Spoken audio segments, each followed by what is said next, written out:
You have your finger on the pulse of so many billionaires across the globe. And in some ways, you know what they want to do better than others. Are billionaires feeling less optimistic about the economy? Are they buying fewer of your cars? At time being, we are pretty happy because there's going to be a record year this year for Lamborghini.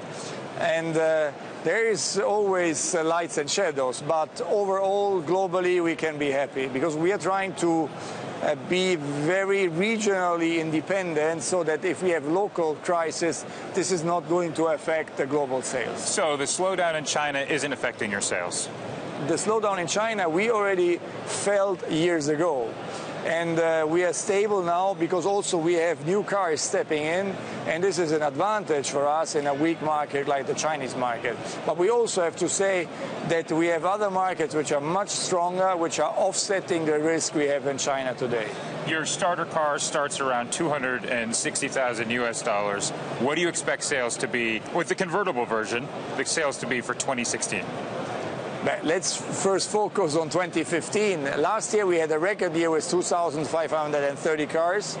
We will outbeat this in the year 2015. How much? 100 cars? 200 cars?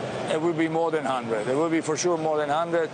We are not speaking now about numbers because we always want to sell less than demand. So we have to keep the bar high for our people because it's something you dream about. So it has to be something which is very rare in the market. So a car like this is aspirational. You need to keep the demand high by keeping supply low. What would be an ideal number for you in 2020? In 2020, with the third model, we will have an SUV coming out in 2018. Around 6,000 cars would be an ideal number. So I'm glad you mentioned your SUV that's eventually going to be coming out. I think of Lamborghini, I think coupes, now I think convertibles. What's going to make me jump to buy a Lamborghini to essentially pick up groceries? You know that the history of Lamborghini was not only the one of a super sports car company. We started with GT cars. We had 2+2 cars. We had also the first luxury SUV, the LM002.